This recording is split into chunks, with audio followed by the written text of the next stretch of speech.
being here and choosing to wisely choose to end the weekend with reflecting. It may seem slightly odd to be reflecting on the Roman Empire and the death of it at the end of the Battle of Ideas this weekend, but there is a plan. Hopefully it will become clear during the discussion the relevance of this choice to be discussing the Pax Romana, whether the Roman Empire was a sort of a civilising mission, a force for good, or an evil empire that the world was better off when it was wiped out, well, at least the western part of it. We'll come on to that. My name is Angus Kennedy. I'm the work with the Institute of Ideas and help put together the programme for this weekend and this session in particular. I should say, by way of background, we launched something called the Academy this summer, which is a 3-day residential sort of mini university. And one of the strands of that was on the classics, and we looked at the Greeks and the Roman Republic and the Roman Empire. And in the course of doing a couple of lectures on the Romans as part of that, I thought that we hadn't really covered the reasons for the death of the Roman Empire significant in enough detail. So I wanted to come back to it, to the opportunity here to have a discussion on it. Why then the Romans? How many people have seen the HBO series Rome? Well, it was actually very, very popular. And if you look at bestseller lists on Amazon as well, there are a lot of fiction on the Roman Empire that are consistently in the top 2 or 3 in the bestseller lists. Robert Harris is one good example, his books on Cicero. But so I started thinking about why is there, at a popular level, a kind of an enduring fascination and interest in things Roman. There are a lot of films. Legion, I think, was out this summer, League of the Nine. A number of films that retain a lot of popularity. And what is it that people find appealing about the Romans? Is it a kind of a yearning or a sense of there not being enough order in the world? Because often when we think about the Roman Empire, we think about the law and the army, and there's a lot of solidity and security. Because we live in an uncertain time, does that represent sort of traditional comfort blanket that we go back to? Or is it maybe a yearning for virtue? One of the things we often associate with the Romans, or again, for strong leaders. I thought it was interesting in the HBO series Rome that in the first series, Caesar is portrayed in a very positive gloss. Just before his murder at the end, he has the architects around and he's planning the beautification of Rome. He's putting in a lot of public works to benefit poor Romans and the ordinary people, and placed very much in opposition to the aristocrats who, although they're Republican, really just seem to be self-interested in maintaining the status quo and care little for the people. And they sort of murder Caesar, and we're asked the question, is that a big problem? The poor lose out because they've killed this man. He may be a bit have autocratic tendencies, but he was trying to make things better. That's the way they cast him. And Cicero, in that series, is sort of like a snivelling, behind the scenes, pretty cowardly, almost spineless manipulator. So why was that a popular casting? Why did they decide to tell that story that way around? So those are the things that made me interested in it. And then I thought about some of the themes of this conference and the role of fate and what's happened to authority in society and the idea of the Western tradition. And obviously the death of Rome has long been a metaphor for the death of the West, so people will reflect on the death of America in the same way, comparing to the Roman Empire. So as there's a relative shift in power from West to East, does that serve as a stimulus to go back and have an interest in what's going on in Roman? So, one thing is that there are lots of ways we can discuss this, but our main interest here in the discussion is to try and bring out sort of what went wrong, if you like. So we've got three panelists who are going to give short introductions, about 5 minutes each. I think we've got a huge amount of time, and then we'll go out to you. So to speak first, on my right, Dr. Christopher Kelly. He's a classicist, he's a fellow at Corpus in Cambridge, and he's sort of the expert, I would say, in the late Roman Empire in this country. He's written a very short introduction to it, which is well worth reading, and this rather excellent end of empire, Attila the Hun, which you can get in the bookshop just outside. He writes and broadcasts widely as well, from the Reading the Times Literary Supplement to appearing on Time Team. So thank you for joining us, Christopher.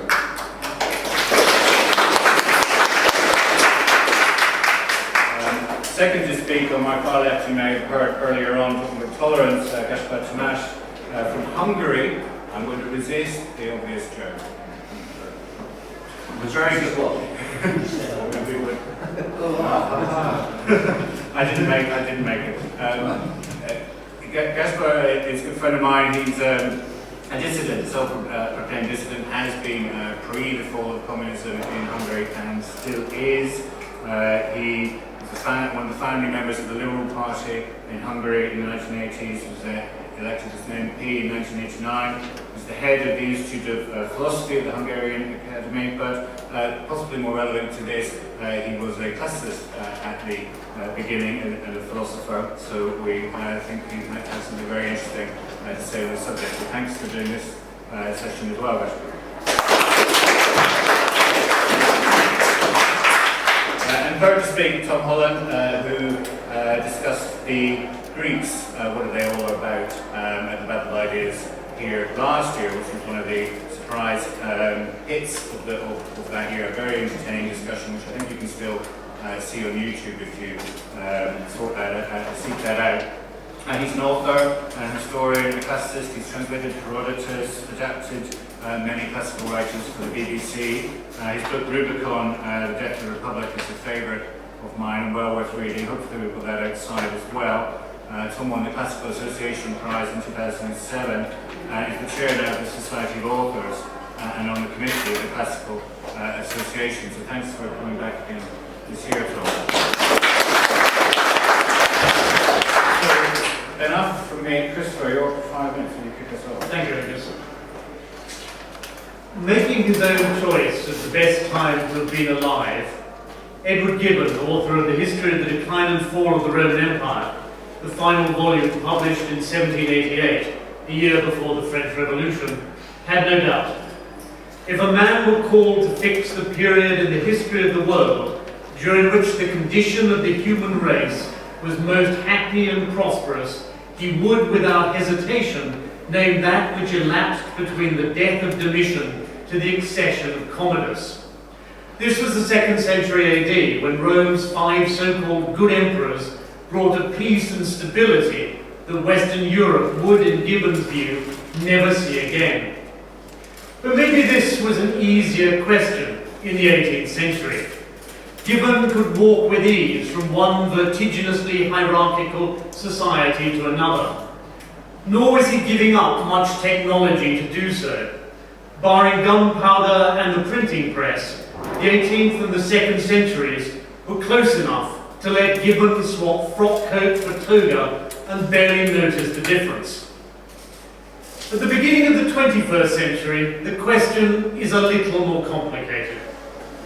Anyone who dislikes pain, prefers operations under anaesthetic, values contraception, has a preference for decent plumbing, or enjoys chocolate, potatoes, tulips, or tobacco, or would like to live beyond their mid-40s, would reject Gibbon's proposition. Certainly anyone who is not white, male, and well-off would be advised to do so without hesitation. Only few modern women, however frustrated with their lot, would want to return to the ancient world with its assumption that females are generally stupid and irresponsible, that they should not be seen unescorted in public, and that they should marry early and continue to fall pregnant for as long as they are able. Of course, some of these are easy hits. When it comes to technology, the 21st century in the West will always win out. Less clear-cut are matters of lifestyle, ideas, people, and manners. In founding an empire, the Romans were immovably convinced of its rightness. In their own explanations of their expansion, the Romans seldom recognized that they had been the aggressors. The acquisition of empire had been the unplanned consequence of a moderate and reasonable policy of homeland security. Cicero, the most famous orator of the 1st century BC, put the case simply and clearly.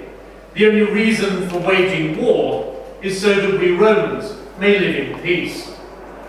It's always worth remembering that what is praised as the Roman imperial achievement was only a paper-thin veneer. Fewer than 10% of the empire's population lived in cities.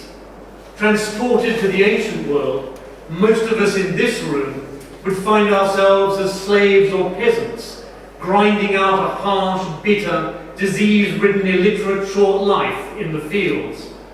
However much we may decide to praise Roman culture or its government, there was no Roman economic miracle.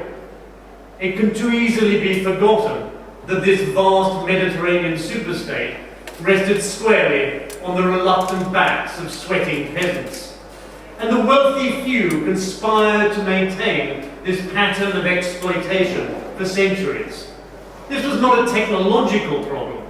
The Romans, for example, knew all about steam power centuries before James Watt ever contemplated a kettle. Ancient hydraulics were sophisticated, used to power seemingly magical toys and stage machinery, but never the steam engine.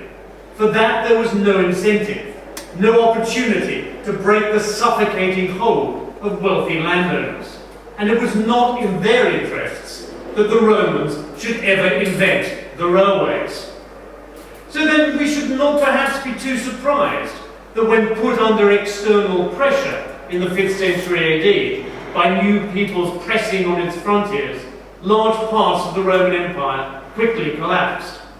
It's a symptom of tired, worn-out societies that their own citizens no longer rise to defend their achievements. After all, 1/3 of the population in the modern democratic West cannot even be bothered to vote. And that sense of powerlessness, of division, of a disconnection from core values is disturbing, not least for those who rule. The Roman imposition of a single system of rule on the Mediterranean world, a single system of law, a single language of government, a single currency, can be seen as an achievement worth applauding. But it can also be seen as a brutal and self-conscious suppression of local traditions, a deliberate erasure of a pluralist patchwork of possibilities. The Romans did not have a monopoly on civilization, cultural excellence, or morality. Certainly the Romans were their own best publicists. Perhaps the greatest Roman success was to write the history of their empire. But 2,000 years later, we do not have to cheer them on. Okay, well, I think we'll thank everybody again. It's all going to be really good, but that's a great start. Well, I'm in no way a specialist. I just want to draw your attention to the tenacity of the Roman imperial idea in the subsequent history of Europe. There have been many empires since that consider themselves to be the heirs of Rome. Of course, Byzantium, which was itself a Roman Empire, the Eastern Roman Empire. And then, of course, the Russian Empire, that called itself the Treaty Rome, the Third Rome. And then, of course, the Holy Roman Empire of the German nation that has been continued to some respect by the Austro-Hungarian monarchy. And not least, the Ottoman Empire, that considered itself too as an heir to the Roman Empire. I don't know whether you should just imagine the fantastic veneration that the Roman tradition stood in. You know that the official name of Istanbul in the Turkish Empire was not Istanbul, but Constantinia, after the name of the Byzantine emperor. And Istanbul itself comes from the Greek. It means a stenpolein, to the city.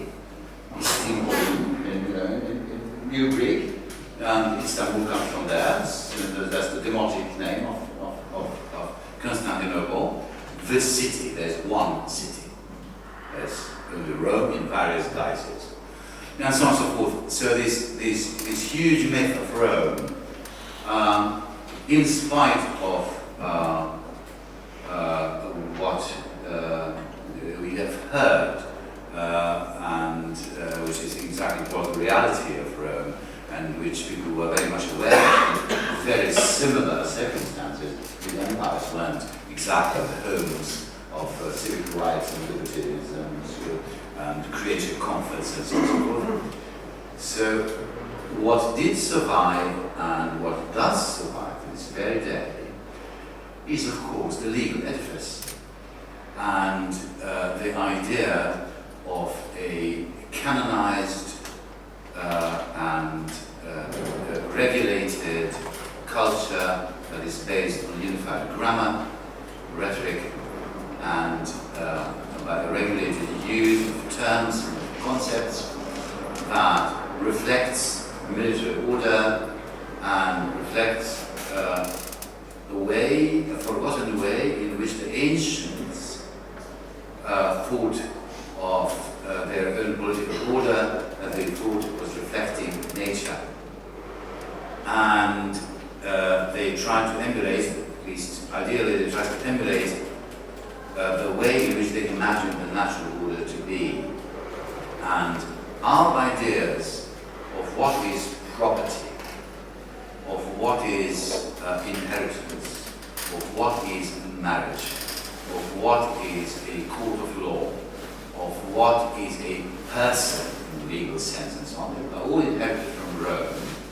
And in that sense, of course, we are still Romans. We may be more humane, and we may be freer, but this freedom comes at a price, and that price is Roman law. No legal system in the West has ever suppressed the Roman legal system. Think of what in a very curious way it has come to be called communism. Well, the Soviet system, it was not communism, but it was the Soviet system, has not at all suppressed the Roman law, not even the Roman legal ideas of property, of private property. Inheritance law, contract law, etc., continue unabated. The most famous textbook on comparative civil law has been written in Hungary in the late 50s by a Marxist and scholar used in all universities all over continental Europe, that is based on Roman law. So the tenacity of this heritage survived Rome, survived Roman religion, and of course we should also regard as the ultimate triumph of Rome that Rome has recreated in its own image its main enemy, which was Christendom. The greatest Roman monarchy is still the Catholic Church. Okay, thank you. And Tom? Yeah. When I was a boy, I was a child of intense, indeed obsessive interests. And my first craze was for dinosaurs, which were large and fierce and safely yet tantalizingly extinct. And I continued with this craze until I was about 8, when my uncle gave me a book, which I still have and which I dug out for this session. And this is the book. I don't know if you can see it. As for someone who's interested in dinosaurs, all the illustrations consist of predators tearing sauropods to pieces. And there was the equivalent. There's this Roman legionary here trying to pull out a spear. This is illustrating the siege of Alesia, Caesar's probably greatest victory, where the Romans definitively destroyed Gallic independence. And I only had to look at this cover and the thrilling succession of illustrations inside to know that I was out of the Mesozoic. The future for me was Roman. And I think that it's important to recognise what we've all basically, I think, touched on, that It's the very ferocity, it's the very enthusiasm of the Romans for bloodshed and carnage that for many of us is actually part of the appeal. Certainly if you're a young boy, it is. And an extension of that relish for bloodshed that you get if you read and study Roman history is, of course, absolutely the martial values that Angus was alluding to. The strain of honour, which the classicist Karl Barton described as the airy white flame that was always, as it were, in the marrow of the Romans. It's that gives dignity to the sense we have of the Romans as the sort of uber predator of the ancient world, the equivalent of the great white shark or the Siberian tiger. And it was my enthusiasm for that, the spark it lit, that set me on the course to learn Latin. And I can tell you that slogging through ablative absolutes, you need all the illustrations of legionaries being killed that you can get to keep you going. But of course, the wonderful thing about studying Roman civilization is that it keeps you company. It grows up with you. As you are, I hope that my sensibilities and my cultural horizons have expanded, Rome has expanded with them. But having said that, Rome retains its sort of visceral ability to excite me. And if one of the great experiences going to the cinema for me was that wonderful scene in Jurassic Park where they turn around and see the brachiosaurs for the first time, the first use of CGI to really bring Mesozoic life to life on the screen. The second was the opening of Gladiator. And suddenly I was seeing what I would have given anything to see when I was 8. Romans incinerating barbarians with weapons of fire, barbarians who don't know how to surrender, the display of shock and awe, and indeed the mass spectacle in the Colosseum with a bouffant-haired tyrant sitting in judgment on hopefuls on the arena. And of course, the strange thing about Gladiator, looking at it in that perspective, is that it comes to seem, from our perspective now, 10 years on, not just as a film about ancient Rome, but as a film about the decade that was to succeed, the decade of neoconservative adventures in Iraq and Afghanistan, and of course of Simon Cowell. But I don't think there's anything sort of unusual or supernatural about this, because I think actually this ability to look at Rome and see reflections of ourselves has been a constant, really, ever since Rome fell. This is what Rome has always done. It has always held a mirror up to us, to what is constant in our civilization and to what is changing. And that, I think, gives it the quality almost of really good science fiction. The Romans are like us, but they're also unutterably alien. And it's that perhaps that gives to the figures that populate the pages of Roman history their sort of almost eerily colossal stature. Angus mentioned Caesar and Cicero as sort of rival archetypes, the militarist autocrat, the strongman, and the devious, oily lawyer. And it's Caesar and Cicero have served as archetypes of those figures for 2,000 years.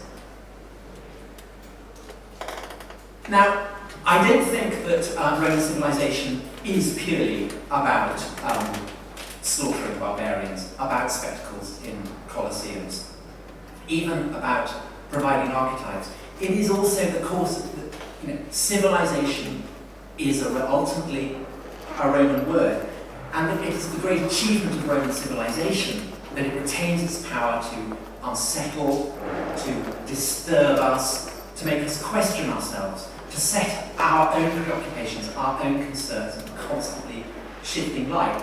And if we look at what is perhaps the greatest achievement of Roman literature, the Aeneid, and really what is one of its most famous lines, an exemplary statement in favour of imperialism, where Aeneas, the hero who will go on to found the bloodline that will result in Romulus and ultimately Rome itself, goes down into the underworld and meets with his father Anchises, and Anchises shows him a vision of the Roman future, and he says to Aeneas that the destiny of the Roman will be to spare the submissive and to overthrow the proud. Now, there's no getting around that. That is clearly a statement of muscular imperialism. It's the kind that appealed to Kipling. It probably appealed to that ardent classicist Paul Wolfowitz, who knows. But there are complicating circumstances. The first is that although the Aeneid is the great epic of Roman imperialism, written, according to tradition, in response to an appeal by Augustus to Virgil, its author, it is actually full of elements that cast doubt on rampant militarism. This is the poem that gives us the most potent description of the fall of Troy. And it's one that sets up echoes rippling throughout history, because Aeneas, on the course of his journey, meets with Dido, who is the queen of Carthage, a city that will be destroyed by the Romans in exactly the way that Troy was destroyed by the Greeks. So this is not gung-ho. There is also a further complicating irony, which is that preceding the description of this Roman mission, Anchises contrasts it with what other people, and by specifically he's referring to the Greeks, get up to. The Greeks have a talent for painting and sculpture and all these sort of various arts. It's against that the Roman art for government and conquest is being said. But of course Virgil is wrong, and Virgil himself is the perfect illustration of it. There is much more to the Roman achievement than just government, than just military conquest. We have the literature, we have the law that Gaspar mentioned, we have essentially the achievements of philosophy that do ultimately mutate and forge what is the most enduring achievement and legacy of Roman imperialism, which is Christianity. Without the Roman Empire, there would be no Christianity. Without Christianity, very probably there would be no Islam. So the Roman Empire, in a way, is the midwife of the monotheisms that served absolutely to transform and, to a degree, end the ancient world. And I think ultimately that although we may laugh at Gibbon's description of the period between the end of Domitian and the accession of Commodus as being the most perfect period to exist, the phrase Pax Romana does serve to describe it. It is unusual in European history, Mediterranean history, for a continent to be at peace for so long, and however brutal the means by which that peace was established, and however savage the apparatus that upheld it, peace, pax, ultimately is not to be sniffed at. And I think that also is a part of the allure that Gaspar alluded to, and why Rome continues to obsess us even into the present day. Okay, can we thank all our speakers?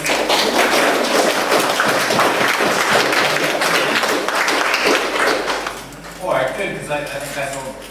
Disagree with all of you a little bit on this, so let me just a little tiny chat about this and then go into the audience. But Chris, picking up from where Tom kind of left off with the reality of the Pax Romana, I mean, Augustus did put in place something that lasted for 200 years, and it sort of was unprecedented, and that was real. And so taking on board all your points about slavery, the position of women, and so on.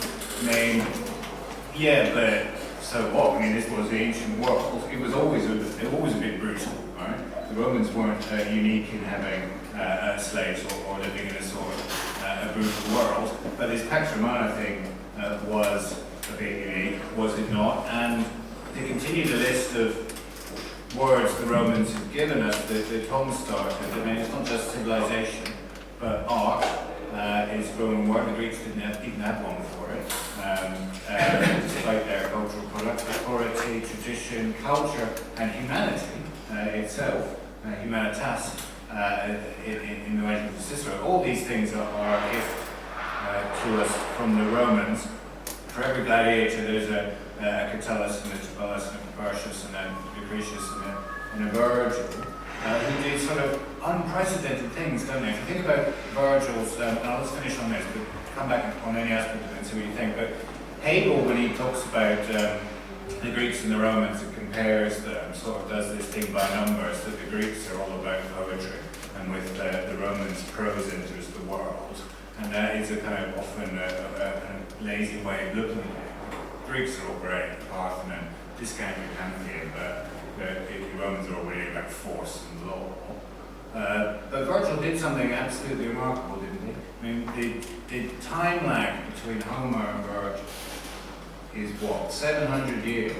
So he didn't just copy him, he created something completely new. No other civilizations have done that before, is it? In a sense, I'm going to be backed into a corner fairly quickly if every time I express a reservation about a pre-industrial empire, Angus tells me, well, life in the ancient world was nasty, brutish and short, so that any description of life as nasty, brutish and short suddenly doesn't count in relation to the Roman Empire, so that we can put the status of women and slaves and most of the population to one side.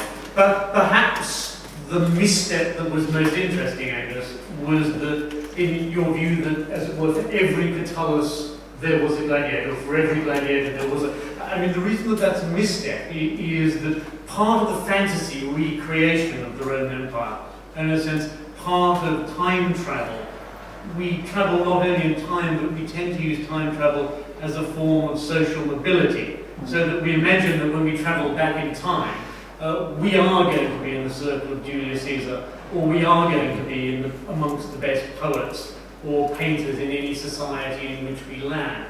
I mean, for every Catullus, there are thousands, tens of thousands, millions of peasants. And in a sense, what this is an argument about is, I suppose, how one characterizes a culture. And it seems to me that the argument so far has done two things to which I might object. Pax Romana, in a sense, the problem is in the very words. Peace entirely on Roman terms, not Pax, but Pax Romana. So that any objector, famously Christians, a series of Jewish revolts, will be thoroughly erased. Against this celebration of empire, one might put the words of the Scottish chieftain Caligulas in the 80s AD, as imagined by Tacitus, a fearsome critic of the Roman imperial achievement. Caligulas's words as the legions marched towards the destruction of his Scottish army. To plunder, rapine, and slaughter, they give the name empire. They make a desolation, and they call it peace. So yes, European peace for 2 centuries, but peace on a very Roman terms. And Virgil is the literary celebration of that. Well, let me sharpen my thrust slightly, but just coming back on this very quickly. Does it in any way diminish the strength or the validity of an idea because it's held by a few people historically? Hasn't that always been the case historically, that it's been elites that have had these ideas, but over time they become more accessible to more people, and that's okay? I'm absolutely happy with that, but whether or not that as it were, justifies the celebration of the Roman achievement, that seems to me to be what's up for grabs. Okay. I mean, as it were, it would be daft for me to say that there weren't some excellent ideas, clever people, superb literature in the Roman Empire. Okay. Otherwise, I guess I'd be out of a job. But whether or not that justifies everything that then follows in terms of the praise of its achievement, that's the kind of fissure that seems to me to be in doubt. Okay, good. Tom, do you want to come in? Well, absolutely, but I mean, all empires are brutal. No imperial system is going to sort of be comparable to Scandinavian social democracy. I think that what's really distinctive about the Roman Empire, as opposed, say, to the Egyptian, Syrian, Persian Empire, is precisely the quality of self-criticism that you do get from it. Of course, you get the Tempest monuments, you get the blast of trumpets, but you do also get Tacitus saying that they created despotism and called it peace. And really, all the negatives that we come into our mind when we think about the Romans ultimately derives from Roman literature. And I may be wrong on this, but the only really searing and enduring critique of Roman imperialism that stands outside the Roman elite is that of St. John in the Book of Revelation, with his vision of the whore of Babylon. I may be wrong on that, but I mean that's where we get a glimpse of someone standing outside the imperial system. But I mean, the problem with that is, and certainly it's possible to point to various members of the Roman elite hand-wringing in the corners of their literature. But what you can't point to is that having any traction on the Roman imperial project. There may well be Romans who lament the imperial project, but we can't see a moment where that imperial project, in a sense, is rolled out less brutally or thoroughly because of that. Well, let's keep this, I want to bring you in quickly, but let's keep these kind of thoughts in mind, because this is really where the debate focuses on it. But also think the universalism, the ideal of that per se, right, is a part of the Roman project as well, and it's important to bear in mind. But on that theme, I entirely agree with you about the importance of the eternal city. In his classic Lewis Mumford book called The City in History, and he makes a description of the entire Roman Empire and project as actually being a vast city-building exercise, with Rome at the centre, expanding out, and so by its high point there were about nearly 5,500 urban centres. He hated it, but I think it's great, because what it means at the universalising level is more people becoming Roman citizens. So you can see that as well, and its fall in a way is when those cities retreat and become smaller units. So I agree with all that aspect that you were stressing. I think that's important to bring out. But just one question around the legal evidence. Is there a possibility that we retrospectively dig up the Roman law after its fall? That when it's gone and that order and stability in empire is gone, we then retrospectively imagine that it must have had rather more order and stability and law in it than it actually did. I mean, after all, Justinian's digest of the laws is done much later on and cobbled together. Is it possible that what held the... I have a question around this. Maybe what held it together was not so much the law and the authority and the order, but the very concept of tradition, which was tied back to Rome. Everything stemmed from Rome, from its foundation onwards.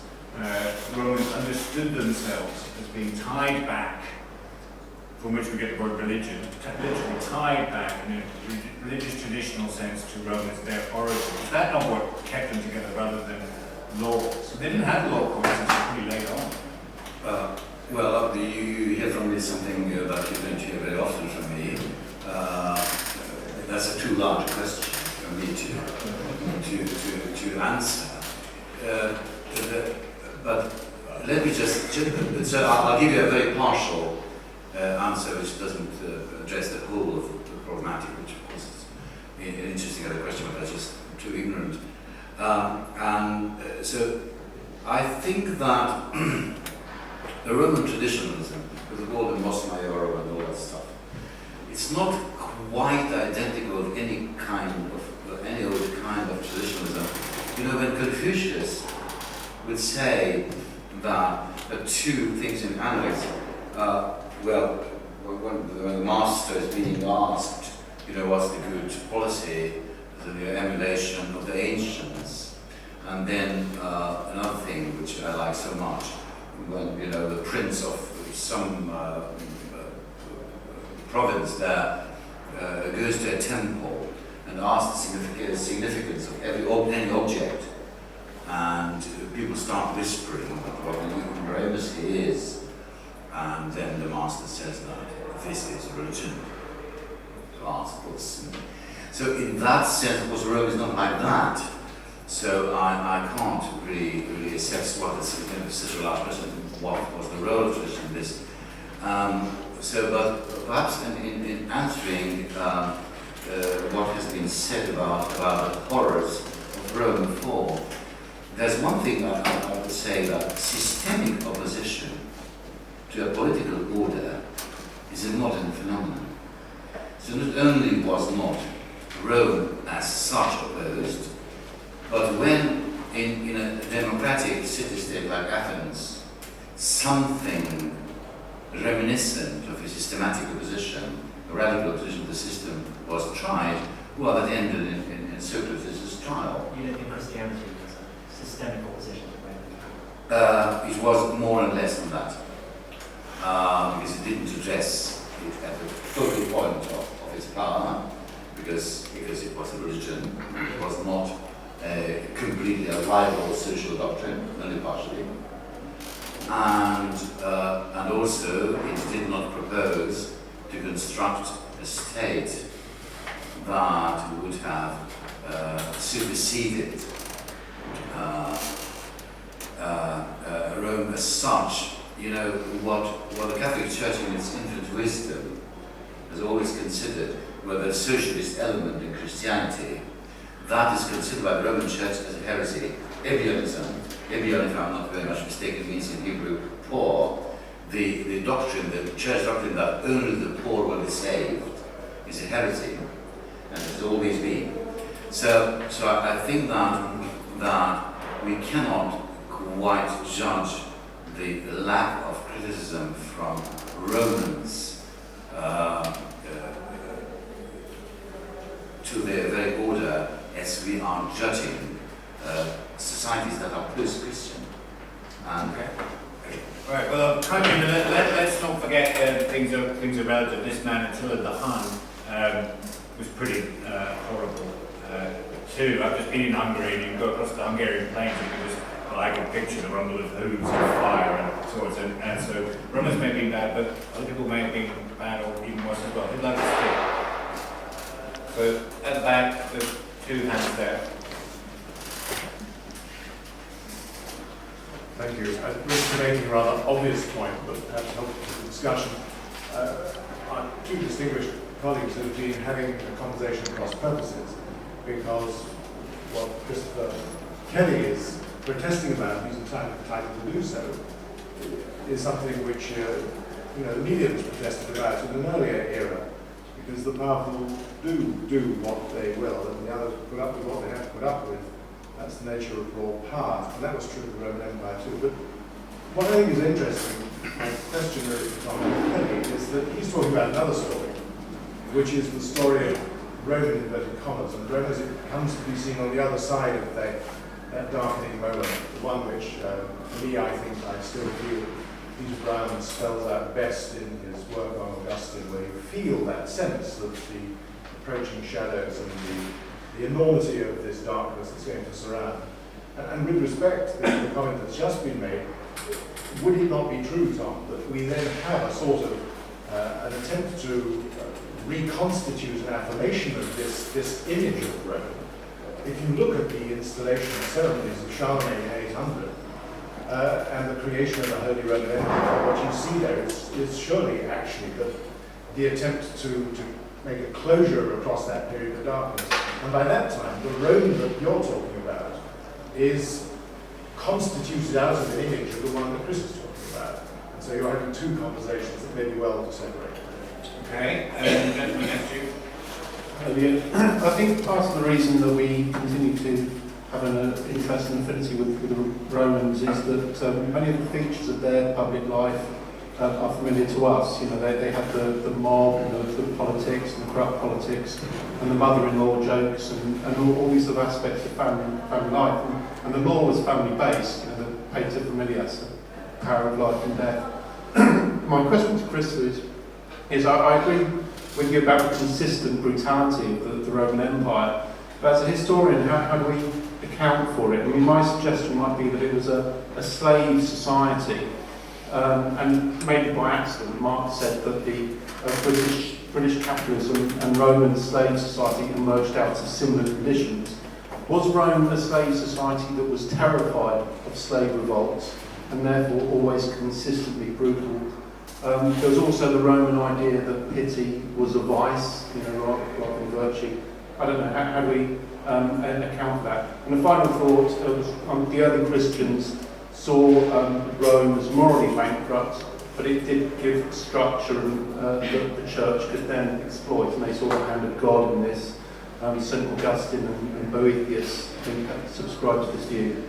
So, just on slaves, just so it helps the discussion not to be too focused. Slaves in the Roman world weren't always what you might think of being slaves. I mean, there were cases of slaves owning slaves. So that very possibility means that it's not just people chained up working on the land always. Slaves were often free, in important positions in the civil service, so it does, moderate sometimes the idea of slavery. So the gentleman out back. I had two little comments. The first one is actually, you mentioned Attila the Hun, his successor, Genghis Khan, in one of the most vicious military campaigns in history, created in fact the Pax Mongolica, which lasted for roughly 150 years more or less, and allowed Marco Polo to get to China, to Kublai Khan's court. Now that was one of the achievements of it, and that was probably one of the few achievements of it, because everything else was basically destruction. So the fact that we consider Rome as somehow more constructive, and that in fact Mongolia didn't leave much in the history except for this reminiscence is I think a little plus on the Rome side.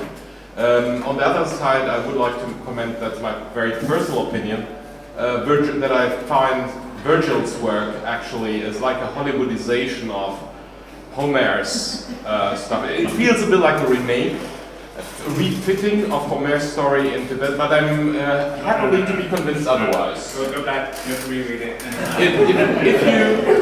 If you give me some reasons why I shouldn't think so, I'm happy to learn. There is no interior characterization in Homer.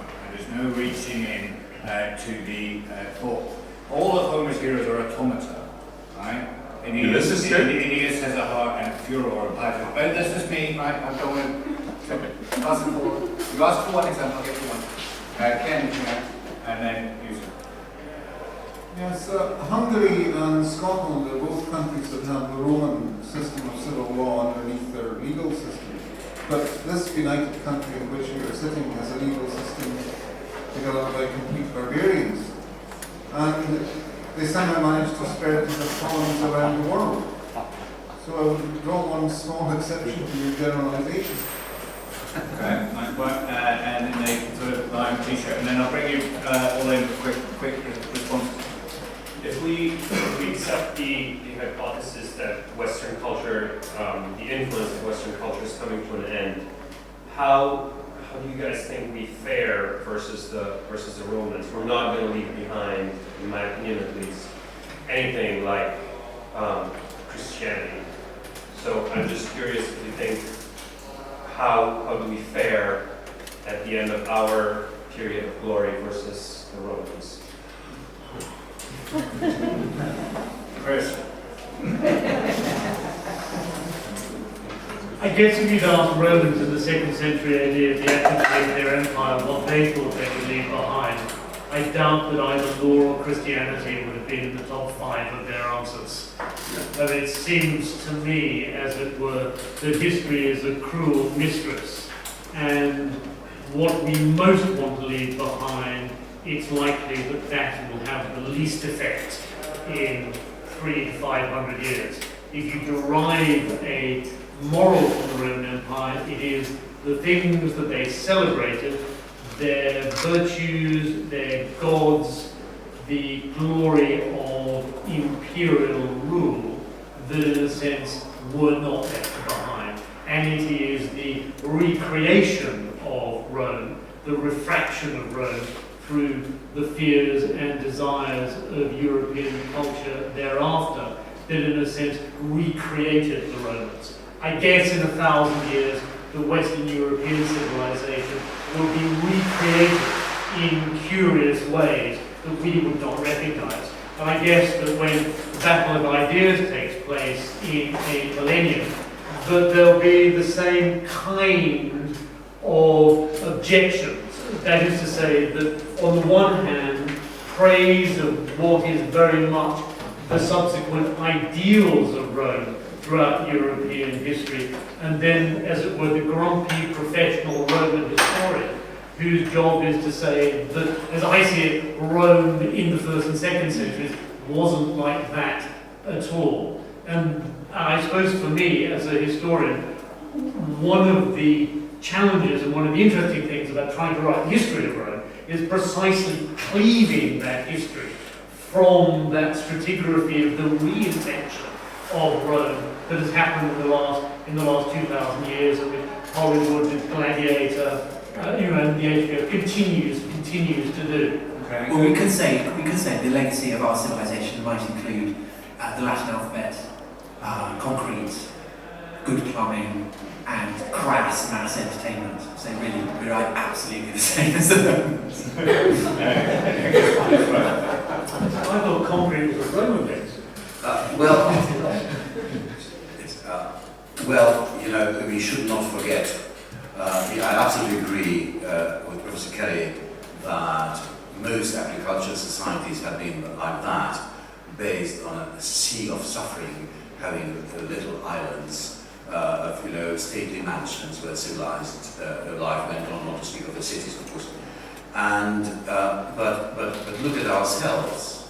We just are about to close the most terrible century of human history, the 20th. I mean, there's no self-congratulation should be pronounced here. The greatest numbers of innocent people killed to no purpose in the most cruel ways. It's no privilege of the Romans. It is the generation of our fathers and grandfathers that did that not so long ago. You know, millions and millions of innocents have been killed by state machinery, and that has been built on quite ancient ideas of statecraft and property and military way of waging war and policing society. So yeah. So if you ask me what legacy we are leaving behind, if we were to call it quits now, that would be dismal. Okay, following on that, I just want to throw in one question to think about, and I'll come straight back out to you. The British historian Harold Toynbee, a famous quote saying, "Civilizations die from suicide, not by murder." And so I just want to sort people to start thinking about why did the Roman Empire die. But there's a hand here, and then here, and I'm going to you, and then you. Well, at risk of being romantic, I think, I mean, the thing for me, and I think, you know, perhaps this might be for other people as well, is that, you know, there's always a tendency to impose a narrative of your own time, looking back into the past. But I do see a lot of parallels between Rome and between the present day. And for me, it's in that leap of imagination, which, you know, is obviously completely contradicted on one level.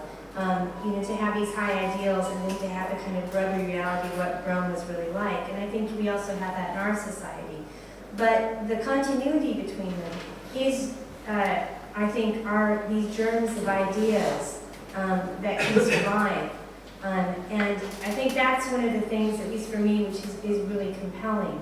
So I think you need to make a distinction between, you know, what we project onto Rome and the reality of Rome, which actually I would argue is pretty interesting as well. Okay, thanks for the next year was slightly more rapid fire points now so we can get you all in.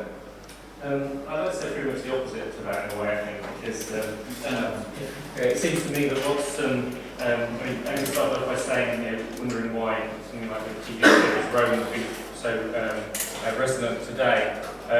I think it's not necessarily anything to do with the nature of Roman society or the events of Roman history, because I think that perhaps the reason why big international bestseller on TV is Rome is because the economics of TV now mean that it has to be something you can sell around the world.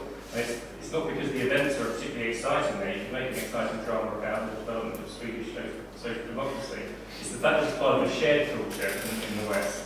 Well, okay, thank you for that. The important point is that for a significant part of the world, it's a bit of a shared culture.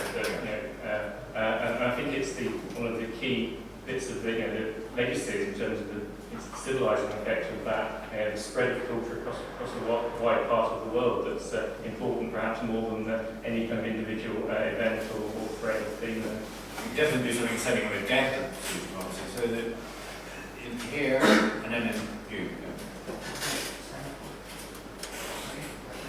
I just wanted to ask about whether we judge empires, because as was said, they're usually those one sees suffering, or known by suffering.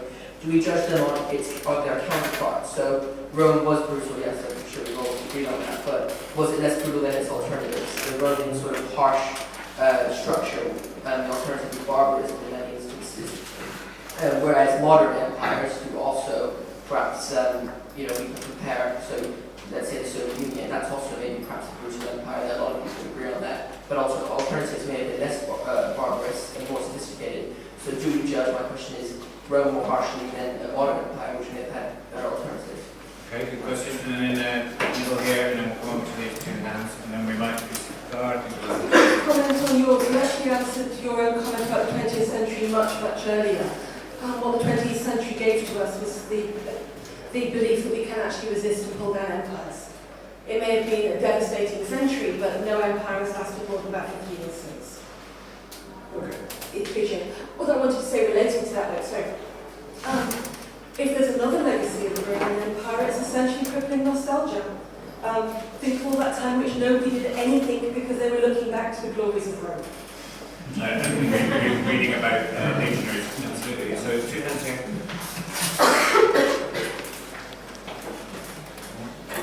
I'm not a historian. Speak up. Sorry, I'm here at this lecture because just reading John Paul's Western Political Thought because of my philosophy meeting next month. And I'm at page 173 on this one. Difficult to read because I understand it. The barbarians were the Scandinavians and they moved south after the Roman Empire during its decline.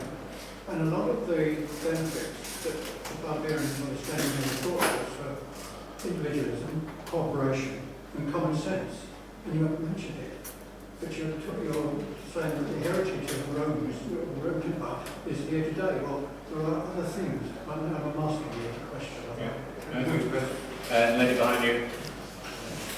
Dante chose Virgil as a guide to his Divine Comedy, and Dante was disgusted by the actual situation in Italy, and he wished that Italy could go back, Italy of the pre-Renaissance Italy, could go back to the Roman Empire, or in particular, period where Christianity was tolerated. And 50 years later, we have Petrarch, that he as well, he was disgusted by the actual division in Italy, and he was, claiming for the unity that the Roman Empire had, and not just that, but also the high literary level that Roman culture or literature offered, because he was a linguistic and he was actually discovering more and more of these Latin poets. Yeah. So, any comments? I think it's a very important point to bring in, and we want you to come back on, Chris. I mean, the glories of the Renaissance, did they not come out of a conversation with the Romans? Petrarch wrote letters to Cicero as if he was a contemporary. It's kind of a remarkable period. So, hand at the back, and I think that might be it. So then bring you back into a quick talk. Yes. Well, that just goes to show that in Italy not much changed. Thus, we have no Petrarch to complain about it. But a different comment. It's interesting. There was a comment that the barbarians actually brought their views of life with them, and it's very interesting if you look at Germany, which is actually consisting of two parts: the part that was under Roman influence, left of the Rhine, and the part that is right of the Rhine, which was not under Roman influence. And you, in fact, until today, you can see mentality differences in the cooking. The cooking, yes. And you really notice that. In fact, for example, a very important outpost of the Roman Empire was Mogontiacum, which is today's Mainz. And the Mainz were always very proud that they were never Prussian. Although Wiesbaden, which is just on the other side of the Rhine, was. And that is really shows you that legacy can take on thousands of years. So I would agree that yes, there's lots of things. Okay, well, thank you all too short, I'm afraid, but we will have all evening in the art bar upstairs to talk about nothing else but Romans, which will be the choice. Chris, lead us with quick kind of takeaway, one last thing you want people to remember. I'm a fan of modernity. It's clear that the Roman Empire was brutal. It's clear that the 20th century was brutal. We might call that a no-score draw. What I think is important in comparing societies and empires is perhaps to ask what they do for the non-elites. Elites always survive, they move between societies and cultures, they write poetry, perhaps to fictive correspondence across the centuries. The great achievement of the 19th and 20th centuries, when set against the Roman Empire, is an achievement of extraordinary economic growth which benefited 90% of the peasant population of Europe, a population that throughout the 1,000 years of Roman rule gained no substantial benefit.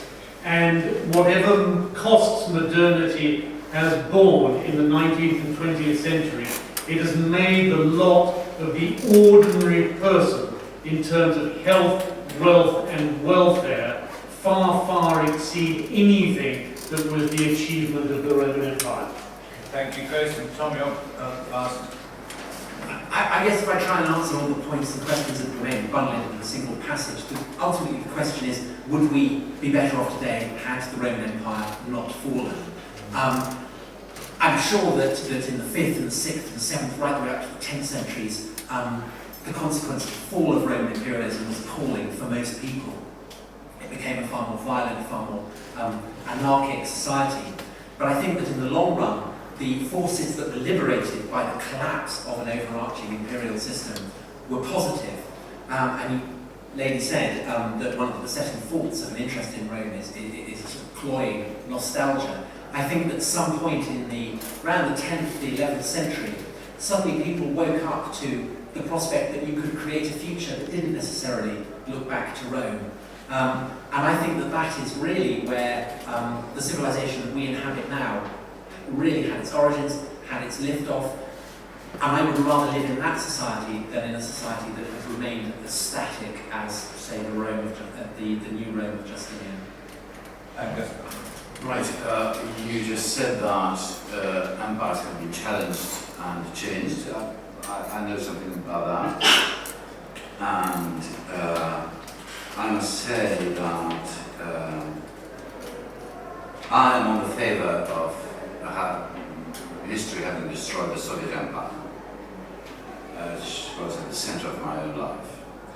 But if you ask the opinion of East Europeans today, and these opinions are asked and surveyed and measured and counted today, and most of them think that the Soviet system was superior in terms of welfare, security, culture, and liberty.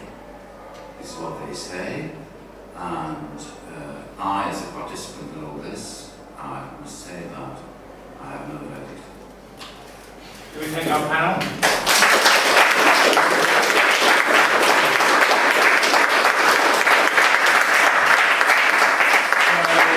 There's one more session to go in the upper Gulbenkian hall called Alone Together. So I think it'll probably be starting now, and then we're going to